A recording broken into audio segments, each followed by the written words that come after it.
मृत्यु। यह शब्द सुनते ही अधिकांश लोगों के मन में एक डर, एक रहस्य और एक अनजानी सी बेचैनी उत्पन्न हो जाती है। हम सभी जानते हैं कि एक दिन मृत्यु निश्चित है। फिर भी यह ऐसा विषय है जिस पर लोग खुलकर बात नहीं करना चाहते। शायद इसलिए क्योंकि हमें इसके बारे में स्पष्ट जानकारी नहीं होती, या फिर इसलिए कि मृत्यु का अनुभव हमने कभी प्रत्यक्ष नहीं किया। लेकिन भारत की प्राचीन आध्यात्मिक परंपरा में मृत्यु को केवल अंत नहीं, बल्कि एक नई यात्रा की शुरुआत माना गया है। परमहंस योगानंद जैसे महान संतों ने इस यात्रा का गहराई से अध्ययन किया और हमें बताया कि मृत्यु के बाद आत्मा के साथ क्या होता है और कैसी मुक्ति संभव है। परमहंस योगानंद का जीवन किसी साधारण योगी का नहीं था। वे एक ऐसे आत्मज्ञानी संत थे जिन्होंने पश्चिमी जगत को भारतीय योग और ध्यान की शक्ति से परिचित कराया। उन्होंने आत्मा, पुनर्जन्म, मृत्यु और मुक्ति के विषय में जो कुछ भी कहा, वह केवल पढ़े सुने शब्द नहीं थे, बल्कि उनके स्वयं के अनुभवों का निचोड़ था। उनकी प्रसिद्ध पुस्तक आत्मचरित्र एक योगी आज भी लाखों लोगों के जीवन की दिशा बदल रही है। उन्होंने इस पुस्तक में विस्तार से बताया कि मृत्यु केवल शरीर का नाश है, आत्मा का नहीं। आत्मा अमर है, शाश्वत है और परमात्मा की ही एक किरण है। परमहंस योगानंद ने बताया कि जब किसी मनुष्य की मृत्यु होती है, तब केवल उसका स्थूल शरीर नष्ट होता है। आत्मा एक अस्त्रल शरीर के साथ सूक्ष्म जगत की यात्रा पर निकल पड़ती है। यह अस्त्र लोक एक ऐसा क्षेत्र है जहां आत्माएं अपने कर्मों के अनुसार जाती हैं। वहां पर उन्हें विश्राम, पुनः चिंतन और अगले जन्म की तैयारी करने का अवसर मिलता है। जो आत्माएं अधिक आध्यात्मिक होती हैं, जिनका जीवन भगवान की सेवा और भक्ति में बीता होता है, वे उच्च अस्त्र लोकों में जाती हैं, जहां आनंद, प्रकाश और शांति का साम्राज्य होता है। योगानंद जी ने स्पष्ट किया कि मृत्यु के बाद आत्मा की यात्रा उस व्यक्ति के जीवन के कर्म, विचार और चेतना के स्तर पर निर्भर करती है। उन्होंने बताया कि आत्मा मृत्यु के पश्चात एक प्रकार के रिव्यू से गुजरती है, जहां वह अपने पूरे जीवन को एक चलचित्र की तरह देखती है। उसे यह समझ में आता है कि उसने क्या सही किया, क्या गलत किया, किस कर्म ने उसे बांधा और कौन से कर्म उसे ईश्वर के समीप ले गए। यह समीक्षा आत्मा को आत्मनिरीक्षण और सुधार का अवसर देती है। अब प्रश्न यह उठता है कि मुक्ति किसे मिलती है?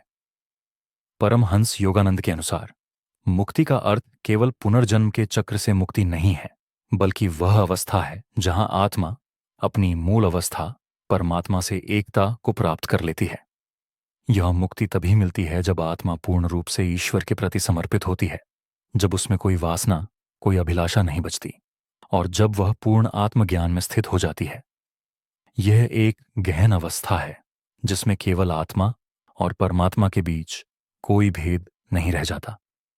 योगानंद जी ने यह भी कहा कि मृत्यु से डरने की आवश्यकता नहीं है, यदि जीवन का उद्देश्य ईश्वर की प्राप्ति है। उन्होंने समझाया कि जो व्यक्ति प्रतिदिन ध्यान करता है, अपने मन को नियंत्रित करता है, सेवा भाव रखता है और ईश्वर को अपना सर्वोच्च लक्ष्य मानता है, उसके लिए मृत्यु एक सौम्य अनुभव होती है। मृत्यु उसके लिए मोक्ष का द्वार बन जाती है। परमहंस योगानंद ने क्रिया योग को आत्मा की मुक्ति का एक अत्यंत प्रभावशाली साधन बताया।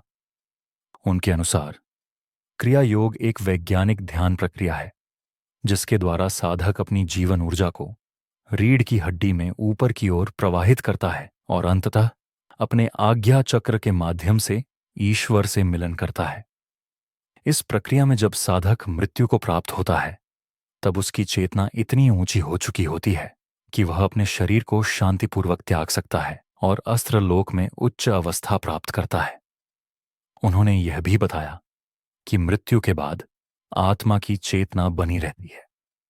आत्मा जानती है कि वह शरीर को त्याग चुकी है।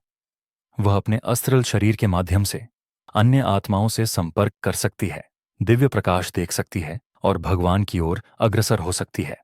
लेकिन यदि आत्मा अज्ञान, मोह, वासना और क्रोध में डूबी रहती है, तो मृत्यु के बाद भी वह भ्रम की स्थिति में रहती है और फिर से जन्म लेने के लिए विवश हो जाती है।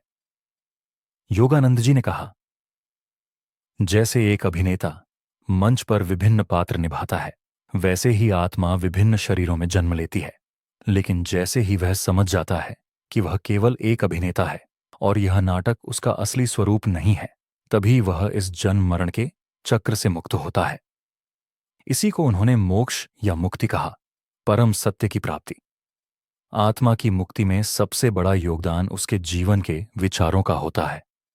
जो व्यक्ति उच्च विचारों के साथ जीता है, जैसे प्रेम, क्षमा, सेवा, समर्पण, संयम और ईश्वर भक्ति, वह मृत्यु के बाद भी उन्हीं ऊर्जाओं को आकर्षित करता है।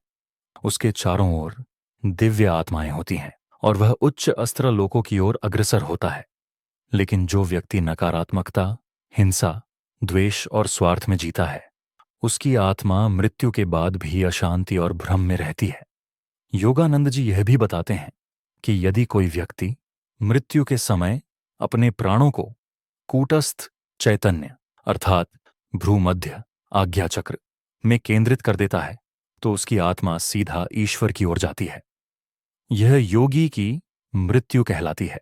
इस प्रकार की मृत्यु को ही शास्त्रों में महासमाधि कहा गया है, जहां योगी स्वेच्छा से शरीर त्यागता है और आत्मा को मुक्त करता है। परमहंस योगानंद जी की अपनी मृत्यु भी इस बात का प्रत्यक्ष प्रमाण है। 7 मार्च 1952 को उन्होंने अमेरिका में एक सभा में भाषण देते हुए अचानक भगवान का नाम लिया और मुस्कुराते हुए अपने शरीर को त्याग दिया। उनकी मृत्यु न केवल शांतिपूर्ण थी, बल्कि दिव्य थी। उनके शरीर में मृत्यु के बाद भी कई दिनों तक विघटन नहीं हुआ, जो यह दर्शाता है कि उनकी आत्मा पूर्ण मुक्ति को प्राप्त हो चुकी थी। उन्होंने यह भी स्पष्ट किया कि केवल सन्यासी या योगी ही मुक्ति के अधिकारी नहीं है। एक गृहस्थ जो संसार में रहकर भी भगवान को अपना सर्वोच्च लक्ष्य मानता है, अपने कर्तव्यों को निस्वार्थ भाव से निभाता है और नियमित साधना करता है, वह भी मुक्ति पा सकता है। योगानंद जी ने कहा कि यह केवल ध्यान की तीव्रता और आत्मा की पवित्रता पर निर्भर करता है। मुक्ति की दिशा में आगे बढ़ने के लिए योगानंद जी ने कई सूत्र दिए, जैसे प्रतिदिन ध्यान, प्रार्थना, ईश्वर को मित्र की तरह अनुभव करना, आत्मचिंतन और आत्मा की पवित्रता को बनाए रखना। उन्होंने कहा कि मृत्यु के समय ईश्वर का स्मरण ही आत्मा को मुक्ति की ओर ले जाता है, इसलिए जीवन का हर क्षण ईश्वरमय होना चाहिए। आइए हम यह समझें कि मृत्यु कोई शत्रु नहीं, बल्कि आत्मा की वास्तविक स्वतंत्रता का द्वार है, बशर्ते हम उसके लिए तैयार हों। अगर हम अपने जीवन को योग, ध्यान, सेवा और ईश्वर भक्ति में लगाते हैं, तो मृत्यु केवल एक पुल बन जाती है जो हमें हमारे परम लक्ष्य मुक्ति की ओर ले जाती है। अगर आपको यह ज्ञानपूर्ण यात्रा अच्छी लगी हो, तो कृपया इस वीडियो को लाइक करें, शेयर करें और चैनल ज्ञान की वाणी को सब्सक्राइब करना न भूलें। कमेंट में हमें जरूर बताएं, क्या आपने कभी मृत्यु के बाद की मुक्ति के विषय में सोचा है? और अगर आपके मन में कोई प्रश्न या अनुभव हो, तो कृपया साझा करें, हम उन्हें आने वाले वीडियो में शामिल करेंगे। ध्यान रखें, ज्ञान ही वह प्रकाश है जो अंधकार को मिटाता है। जुड़ते रहिए ज्ञान की वाणी के साथ। जहां ज्ञान बोलता है, आत्मा जागती है।